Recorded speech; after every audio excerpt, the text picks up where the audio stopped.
I think you've got so much slows between the Ashe, the Sejuani front line, any sort of front liner for him here too, and the top lane gets a little bit stronger. Not as much with the Fiora in team fights. I think the Renekton is the call. The Renekton is the call. I like the Renekton. Definitely, I think the Renekton's good here. See what is going to happen here for Nongsha. The Renekton also prevents some sort of weird Jace flex here into the mid lane. Sylas still up. Some great ultimates to steal here in team fights. It's not the Omega amazing Sylas angle, but it is still very strong here. And if you can get some early game power with this Jace, the Nautilus fights that you can try to lock the Zeri down with Aphelios when he hits his Immortal Shield Bow, which I assume will be the build we'll see from him. It's been a long time. There's some power. Gale Force also a strong option, but probably one of those two. Yeah. I mean, a lot of the time, Gale Force is for surviving. You can execute somebody with it, but you're usually just getting some mobility on a carry that doesn't have a whole lot of that. And then this draft, you know, if you get hit by an Ashe arrow, it's not going to save you. Nothing will. Yeah. Especially if you take the Ghost. He's got locked in right now for the all-in in the lane. Not going to have a cleanse. I like T1's draft a lot better. It's a lot more meta. Now, the Zeri Ashe lane might seem a little bit weaker than a lot of the other Ashe lanes, but it's actually super oppressive. And if you mess up one time with the melee support here, you're going to be slowed forever. Zeri does a ton of damage. Ashe does a ton of damage early. She's going to get her lethality online. You get that Umbroglaive. Vision is gone, and T1 just run away with the game. So the game could be decided at level 2 in the bottom lane if this is committed to and messed up by Peter. So much pressure there in the 2v2. There definitely is, and you know, as you mentioned, if he can't hit a hook, if he misses one, if he hits a wall, that's pretty much it. Like that's pretty much the end of the lane. It's going to be really difficult before any hooks are thrown out as well, because stubble melee, you know, maybe Draven can shore up some of that, but it's going to be a little bit rough, as this is like the Spider-Man meme. They're both pointing at each other. We'll see if Victor can, or Faker can make this Victor work. You know, as you mentioned, I think this is a better comp to pull it into. Yeah, it's not just picking it for lane bullying. It just works with the composition of the front line they have. Yeah, absolutely. The Sylas makes his return. Was not seen in our first series. Let's see how it does here up against T1 for Fiesta this time around as we hop on the rip for game number 1.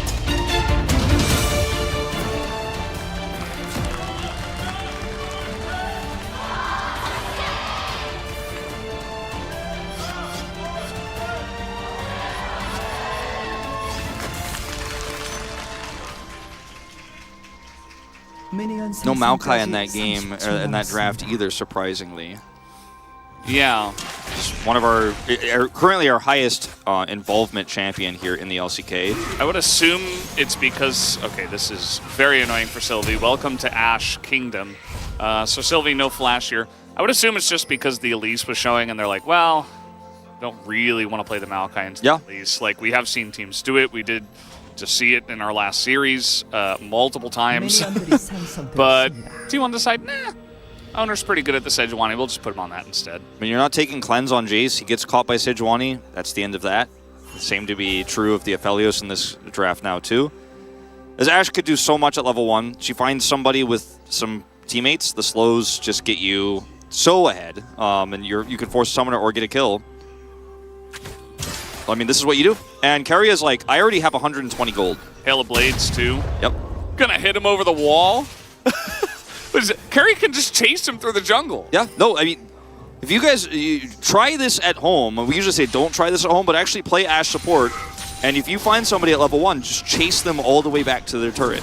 Unless it's like a Xinjiao or something. Yeah, well, obviously, use some good judgment, but... You're asking a lot of Twitch chat. Karia has just returned to lane with all of his stacks. He did not have 120 gold because he obviously couldn't get all 3 stacks back that quickly, but he's got a lot. He's picked up... Might be. Anyway, he's building a ton of money on each and every hit of those autos. So that's what I'm getting at here. He's farming them. He's pushing them out of lane. Faker's got already a ranged advantage here against the Sylas early. And so Fiesta being pushed out of lane, no flash for the Elise.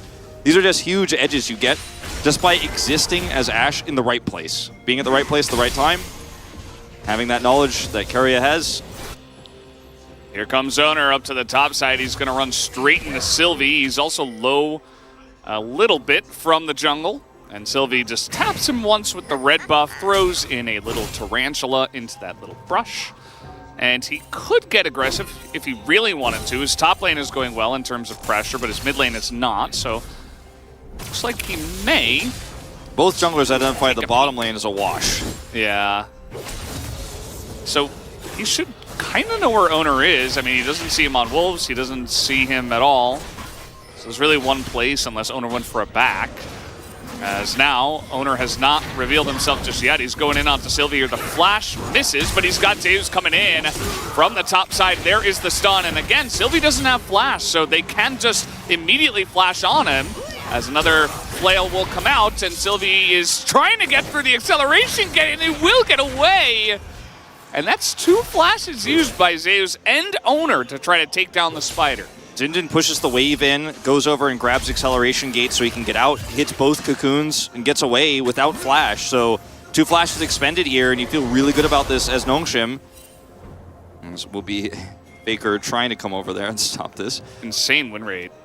Yeah, I mean, he's been a great Victor player for all time, so not unexpected, but still very impressive to see.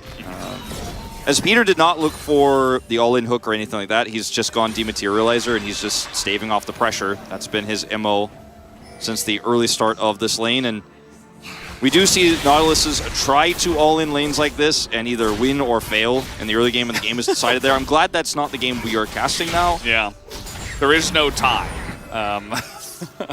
Well, I suppose there is if you kind of just hang out and nobody really punishes each other and you're kind of just laning. That's essentially a tie, unless one side scales drastically better than the other.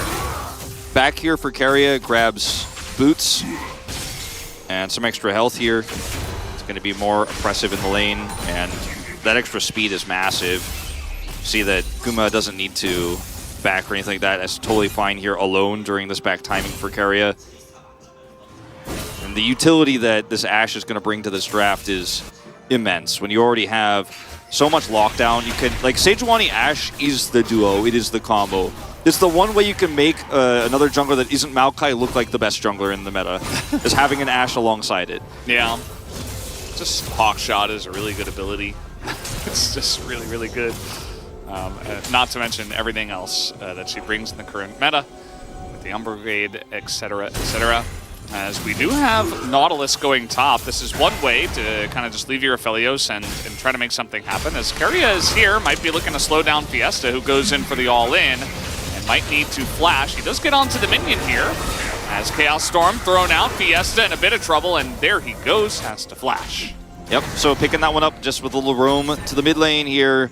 Once again, take the timing of your AD carries back, find some value here as the Ashe. Did see Peter try to roam as well, but isn't going to be able to make the same impact, doesn't want to stick around.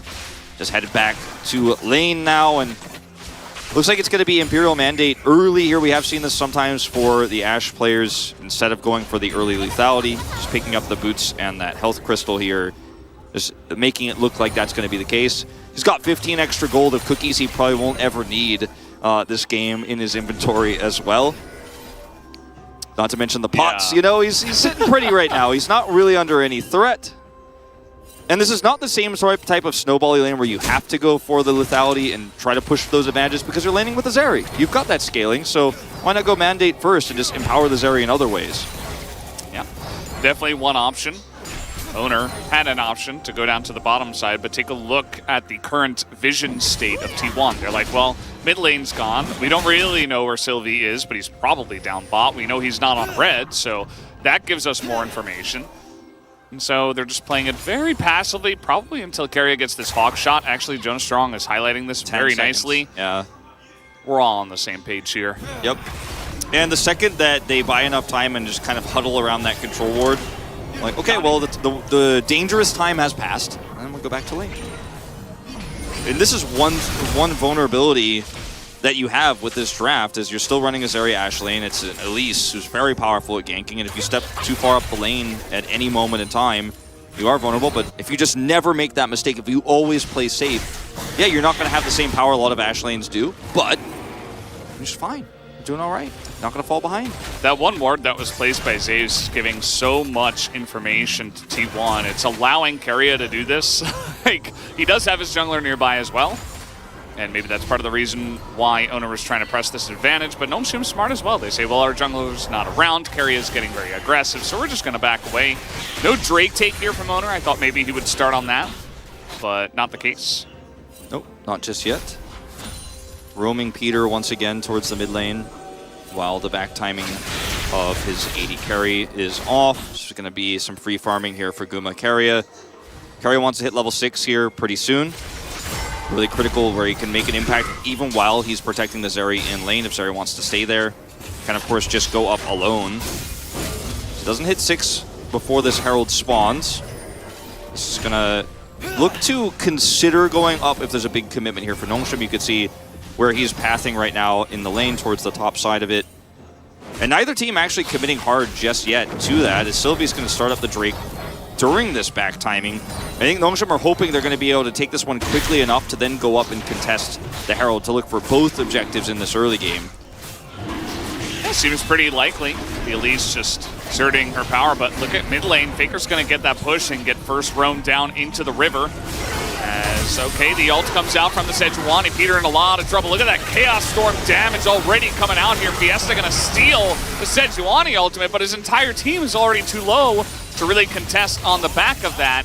And that will be first blood given over to Keria. Yep, Keria hit 6. He's got that arrow, and this just keeps happening, Valdez. Don't let Ashe happen in League of Legends on this patch, or next patch, probably either. But that was the first mistake for sure. We don't have a lot of data on that one just yet, but I will tell you, I think it's going to be strong there too.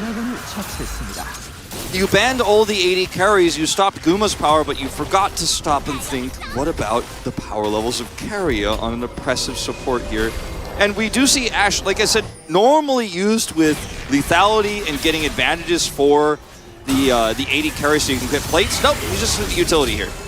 Just utility, keep the Zeri alive. Yeah, he's going in here. He's got the dominance. That's a lot of damage. There's the knockback. Zeus had flash, but he knows that Dindin has flash as well, so he didn't want to go for it as Dindin knows. He asked Keria, he's like, can you throw this? Dindin, one player that knows about the power of Keria's Ashe. That was smart. Still going to be no flash lost here by either player, but plate gold over the Renekton. Keria getting a bit aggressive this time around. There's an Elise nearby, and yeah, he's just going to accept his fate. Nothing can stop that kill from happening. Doesn't even bother flashing. And they knew the likely trajectory of where Keria would be based on the arrow angle and the fact that he's missing here under turret. Now they can look for Guma. This is how you play this comp. Well, Guma, let's see if he can do it. 1v3, doing a pretty good job so far. He flashes, but the repel, again, very, very strong, and they finally do get the kill. Good aggro. Oh man! Oh, he stepped out because he's got only one shot left. It was until that moment, great juggling of the aggro on the turret. It was all going so well. Guma did the smallest wall ride dash in Zeri history and had a great flash there. Really impressive jukes from him to actually get that extra turret shot off. I think that situation could have been much worse if he didn't play it so well. So it's a kill for the Aphelios, and kill for Peter on this Nautilus, but it's traded back. Guma picks one up himself. Keria dying there, leaving his AD carry out to dry. Uncharacteristic mistake, but I don't really want to say it's a mistake from Keria as much as it's a good punish play from Nongshim to catch him out there with the tools they have at their disposal. Yeah. This comp has so good pick in the early game. Arrow coming through. It's not going to hit him. That was really close. So now the wave is pushing towards Sylvie, who is up in the top lane and looking for an opportunity to gank the Renekton. Owner spotted. Mid lane has been pretty interesting. Faker going very, very low. He's still looking for the trade. Dodges the chains, and the Chaos Storm might be enough damage. One more tick maybe gets him as Fiesta flashes afterwards, thinking Faker would flash in. Not the case, and Faker wins the trade. Fiesta bold to think he can come over here. He's just going to scan and back. I thought he was going to maybe try to make something happen. Flashless here against Faker. Decides, is he still? I mean, if Faker goes up a little bit, that was so close. Faker doesn't flash, man. Never afraid. Not for a moment. Uh-oh, Sylvie in a bad spot here. He doesn't have flash. He's going to repel it here to the ward, but he is just dead. We'll see who they give this kill over to. Faker's like, no, we're not feeding this, Zeri. What the hell? I'm going to carry this game. Yeah, Fiesta got away from me twice. I would like to take the money I deserve. This is all set up by me, by the way, and Faker doesn't flash. He's just so calm. And this is what we were talking about. You talk about Faker's history, how many games he has recorded in the LCK versus the 19 of Fiesta. You just see it in these moments. He just never flinches. Not for a second. Knows he can win that trade. Forces a flash from Fiesta. Uh-oh. Kuma in a bit of trouble. He's trying to trade it back, but the amount of CC is just too much. 2 kills now for Vital here in this game. This is becoming a problem. Din in a bit of trouble now. This Renekton very tanky. Tries to knock him back into the turret to trade one back, but it is not quite enough damage from the turret onto Zeus. And a nice little gank there from Owner in the top lane. Even though Keria, died earlier and Guma gets caught here, unfortunately, alone, they're making such a big impact here on the top side of the map. They're winning skirmishes. Keria has basically been involved in a lot of these really critical plays. Like I was going to say all of them, but that's not fully true. But the threat of his arrow has kept Din back, for example. He's trying to make plays all across the map non-stop here with this Ashe pick, even though it's not an Ashe kill lane where you're trying to get turret plates. He's making impacts early on. Why Ashe is such a strong support is grabbing him hook. Like, it's been a while. Guma's like, man, these champions haven't meta for so long, I forgot I could just get 100 to 0 like this. Yeah, this is just a clean setup here. Owner comes over. Dundon, the valiant attempt to knock him back in the turret. Not enough. I think maybe there was a chance he gets Zeus if he just flashes, like, against the wall, above the turret, but a very low chance, very low probability to actually trade that one back. It was just a really clean play from the side of T1, even with the wave gone. Owner's got ult again. Got to be so careful trying to hold this turret. Faker's putting on a lot of pressure actually in the side lane, trying to show off that Sylas is in fact punishable. Arrow, by the way. This is not always the case. Yeah, the arrow does sail wide. Just everyone at home, watch Keria's ult cooldown, and if it's available, just watch when it isn't, because you'll be like, maybe there's so much going on in this game, there's so much pressure in all 3 lanes, you might miss it, as he's trying to stave off the pressure here and keep this turret alive. And Dundon actually gets a lot of power from that missed arrow, knowing that it's on cooldown, and Sylvia's here to back him up. They're going to grab this turret. Yeah. Should be able to. Although Zeus wants to say something else about this. They are going to do a bunch of damage to him, and trying to turn this around, especially with that teleport, Zeus is just going to respect it. And that's teleport down now on Fiesta, who will no longer keep that bottom lane safe, as now Vital looks like he will be okay for now. Yeah, interesting call, as Faker's like, well, that's a whole turret, and denying some more CS here. Definitely a bit overzealous to commit Fiesta up there to the top side, but I guess they got nervous, because if that turns, it becomes a disaster. You just want to make sure you can guarantee it. Definitely it ends up being a questionable call in this case, though, and Faker is going for Crown. Now, I know we are, Faker's basically just trying to make people mad now. He's going for Crown Lich Bane. He's like, I'm going Victor. People don't like that. I'm going Crown. People don't like that, but I'm still going to win this game. Going Lich Bane. People don't like that. Going Lich Bane, getting a little bit of movement speed for my Victor in this comp, and people don't like that, but I'm going to max out my damage. I'm 600 gold ahead. Just trust me, esports fans. I mean, who doesn't like Faker? Even if he's like, even if I do all these things, you'll still love me. Probably true for the majority. As Sylvie, just seeing what's what. He's been down a level here to Owner for quite a while. Struggling to have a big impact in this game, unfortunately for him. This is Sejuani. We'll see if they can CC down Sedge, as it looks pretty likely he will get low enough, as Peter does a good job. But here is Guma, and this is a lot of damage from the Victor. A huge Chaos Storm on the left side of the map is just going to zone them all away, as now Fiesta trying to run away from the Zeri. Might be able to get away for now, but Sylvie maybe not as lucky, as T1 considering, do we continue to chase, or do we just take it, as a really nice flash laser comes out from Faker. There's something about how Faker's playing this season. It's just... Yeah, so what are you doing? Yeah. What are you doing, buddy? Okay, baits him in, I guess. I mean, that's what he was doing, but still the risk was high. I thought the rest of the team would be there for T1, but I think they were trying to take the Rift Herald. They were. still going to be able to do so, it looks like here, as Owner has respawned and is coming over. As his Aftershock gets a lot of value in this fight. He lives for so long, and he's a tanky Sejuani. He's got Aftershock. And Faker is in the top lane and has a flank angle here. And when the collapse happens, that's when Faker makes a call. Notice him come around here. He's got a blast cone he can use to get to the fight faster. Doesn't even need it. And he's just like, I put my ult down and the fight is over. I have appeared. I am Faker. And the ult just pushes 3 players away. And there's so much chase power in this comp with the Zeri. They have an Ashe, so Nongshim are just not going to mess around with any more of that Victor damage with Ashe slows. And this is why I love Victor in this comp. Flashes for the kill, stylish.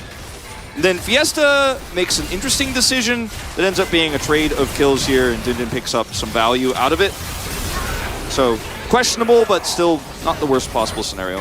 Yeah. And I mean, if you look at the side of Nongshim, Vital is 3-0. He has a lot of damage. He did pick up that Dirk as well. See if he does build a Collector, but that's another story. But yeah, the Dirk just good for the lane. See what he builds out of that as Arrow coming out here. Fiesta, a little bit of trouble. Going to be stunned up for about 3 seconds. But he does have Mercs, so he will just back away now. Yeah, the Shield Bow is going to give you a little bit more staying power into this draft, but the Gale Force might save you in a lot of different scenarios where you can, you know, maybe dodge some of that CC. As Fiesta need to leave immediately. Post haste. Still not safe, by the way. Poor Sylvie, man. Yeah, I think he's just dead. He flashes. Chaos Storm is down. He is just going to die for the 5th time. He has been bullied so much since level 1. Remember, he had to flash away from the Ashe kiting. And his job has been to try to let Fiesta and Dundun play the game. But it's really hard because there's a lot of long-range CC that can pick him, and his solo laners get away, but he won't be so lucky, right? As you're saying, Fiesta, you're still not safe, he's backing out, and Sylvie's down there because he's like, my Sylas needs to farm, right? I need to shadow him so he can do things. He's spotted here, he thinks he has a safe back, he does not. And the predictive ult here from Owner, right into the choke. You flash left, you die. You flash into the choke point, you get hit by my ult. You lose either way, I win no matter what. It's a rigged game, Wolf. 5 assists on the Sage, 5 deaths on the Elise in this game. Just shows the story of how much more impact T1 can make on the map with their long-range CC. Yeah, I think, you know, again, I'm sure the guys on the space will cover it a lot, so I don't want to belabor the point, but don't leave Ashe up if you're on red side. That's kind of illegal in this meta. But other than that, yeah, it's also, like, probably our best support Ashe, but either way, it was an interesting try, you know, as you mentioned during the draft. Maybe they were just trying to, you know, do something specific, as here's Carrier trying to set something up. Going 1v1 versus a Jace, who is 5 levels up on him, just trying to set up a pick. As Collector, Gale Force, what year is it? 3-0 Aphelios. Oh boy. And Collector into the Mountain Soul. Collector into the Mountain Soul. Oh Collector. man, I can hear so many keyboards being smashed right now. Yeah. Just like collectively across the universe. Some angry co-streamers, perhaps. Yeah. I mean, it's, you know, it makes sense. And look, not the Collector, the collective anger. Yes. And maybe it gives you that extra damage you need to take out the Zeri who's trying to zip over a wall. Maybe Faker goes too far forward and you have enough damage to take him out here, but it's a big maybe. And the Gale Force in itself just makes you less survivable. And like, you're going to get caught by stuff. Which maybe is bigger? The what we said after, oh man, the arrows just keep on coming. He's got flash too, he doesn't even need it. Dindin's so dead here. Yeah, he's not even gonna flash. He's like, what do I do? Okay, well, he is gonna flash now, interestingly. Zeus, Fiesta! He's got the slice, there it is. Perhaps the dice soon enough, and they say, okay, cool story, bros. We're just gonna take the Baron then. Zeus will die, and Sylvie is bought, so that is Baron. Yep. You see Fiesta TP down, you see, I mean, you know Elise is coming or it's not going to be a good ending. And you can just go take Baron. Vital and Peter, good luck with this one. 200 years moment? What year is it exactly? I don't remember. What is this Aphelios doing in this game? Not sure. But the Baron is taken. Nice knock up here on a Faker, as he will take a bunch of damage, but does flash away. He's burning down. Will survive just barely, even through the ignite of Peter. I mean, you could see that Nongshim know what they can do if they go to contest, and like the damage is there and they play it well, but the cards are stacked against you. Now they're going to try to grab some bounty gold here bottom side since Fiesta teleports. Great game, Wolf. I mean, they're at least going to try to turn this into a positive teleport. I said try. Yeah. Is that a bigger maybe than before? Or how about a bigger maybe than when they left the Ashe available and we're like, maybe they've got a plan? I don't know, Wolf. Carly adjustment's not getting called, maybe, you know. Hey, man, we've got Chronicler on the desk. I'm sure he'll give her a crawl. Big maybe, Valdez. And we're so close to getting at least some of that bounty gold. And they come up empty, unfortunately. Yeah. 2 minutes and 15 seconds until this Drake spawns. The timing of the Baron with this is basically perfect as he walks back into it unknowingly. And they will both have to commit flash, but I know who I feel better about not having a flash. It's the Renekton that has a great setup, has a Sejuani to play around. The front line is immense. A Jace who's super vulnerable in these fights, and there's so many ways to kill him. Yeah, losing that one feels terrible. As Vital and Peter play this pretty well. There's the root onto Faker. Vital over the wall here is hoping, okay, we've got the damage here. Cocoon goes through, ult comes through, Faker dodges it. Like, you could see it's just not fair. Like, their arms are too short or something, you know? It's just not fair, but it's just... Their opponents are just a little bit better than them, but Nongshim are doing the right things, is what I want to say about this. Yeah, I mean, in some respects, in some scenarios. I mean, what are you going to do in that scenario? Either you turn around or you just get kited and die anyway, so... Got Faker's flash, okay? Yeah. Call your mom, you got Faker's flash. Maybe not as cool as, you know, getting Showmaker, you know, a kill in the 1v1 for Fiesta, but... It's a rough time for the side of Nongshim. That's going to be a bunch of damage now onto Dindin, who has to back away. And from ahead, this Victor is having a grand old time for this gigantic frontline, who is just laughing at this Collector all the way to the bank. And yeah, they have the Baron. They don't get the inhibitor, kind of surprisingly. Yeah, it will be open now. Safe for the Mountain Soul, I guess. Yeah, it's open, but you don't want to force that all the way, take some extra damage from some Jace poke, and then have to recall and lose control of the Baron fight, or the, excuse me, the Drake fight. And so, Mountain Soul, Nongshim get there a little bit faster, but notice they don't have their 80 carry.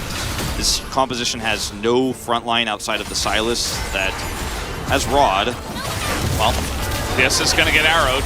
He has to flash away. Owner did not have his ultimate. So as said, Nongshim have no front line.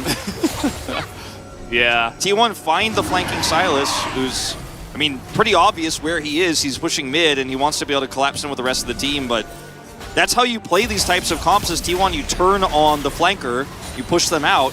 Fiesta's TP'd, but not into the fight. He still has to walk through. They have an immense amount of vision here. Faker is just trying to track the Silas right now. They can play this super slow. No need to rush. I swore I saw Dindin accelerated Shock Blast Owner. Oh, that's right, I did. It just didn't do any Doesn't damage. hurt him. It did, like, negative damage.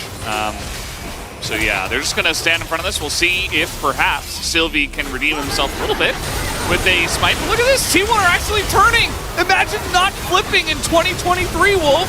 What am I watching? As they dive straight into the Aphelios, and it just doesn't matter. Even if he loves that position, he is just not in a position to carry from here. This should be a clean ace, as they're looking for Sylvie, they're looking for Vital.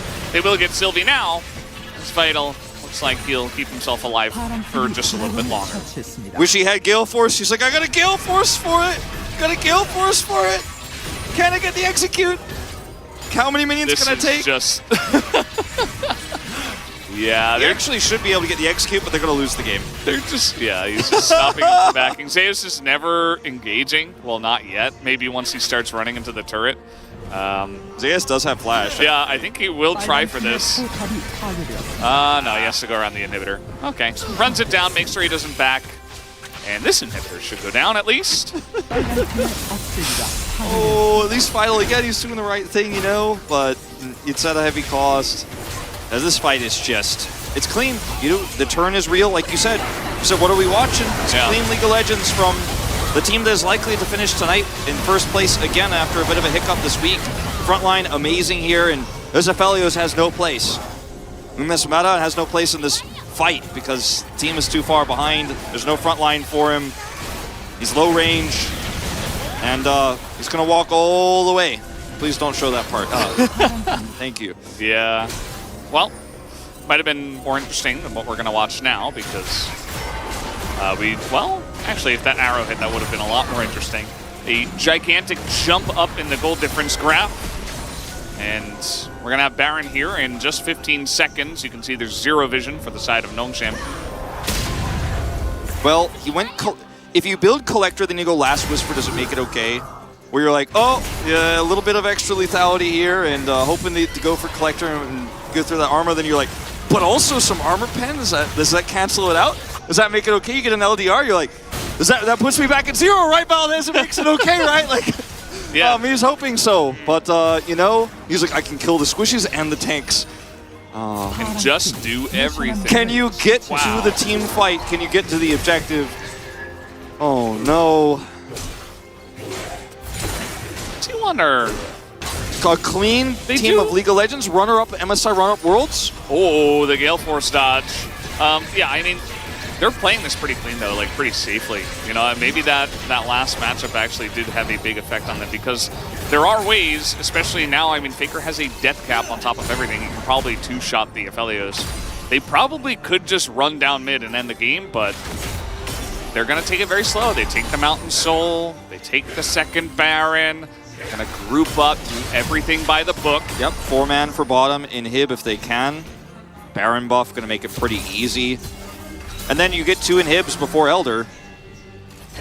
The timing of the mid inhibitor about, 30-ish seconds away, but you should have the push there. You grab 2 inhibs, this one's going to be down for much longer than the Drake itself. The spawn timer on that, 3 minutes. As, one mistake here from Nongshim. The game ends, we don't even get to talk about that Elder. No mistakes even. Sylvie just out of the fight immediately. Not able to do much against that. Owner just bursting him alone, essentially, with some help from Keria. And the slow and steady tumble into the base will come through. Very nice arrow once again, straight to the gravity well. That is the end of this chase. And Zaya's just going to go under the turret straight into the Aphelios. Maybe not the best call, but it's fine because Guma is just so fed. He's pressing his buttons. They're going to smack him down with their wallets here at the end of the game, as you always do. And that'll be game number 1 here for the side of T1. As Faker decides, well, I'll give you a little gift. A little parting gift here for game number 1. Valiant effort from Nongshim, trying to run this Aphelios Nautilus comp into the Zeri as if they could play it on even footing after giving the Ashe Sejuani. Question is it Ashe or Sejuani who picks up the POG, or is it Faker never pressing flash throughout the early game? I kind of feel like this, for me, I want to give the vote to Keria. Like the early game from level 1, he had made an impact. His Ashe arrows were all over the place, but Owner tanked a lot. The front line was good. Zayas had an amazing game of Renekton. It's just one of those games where you look at it and go, this is just a difference in tier, right? Our number 1 team against, like, if T1 win this, Nongshim becomes number 10, they become number 1. So the gap in terms of even the standings couldn't be larger here. You could just really feel it.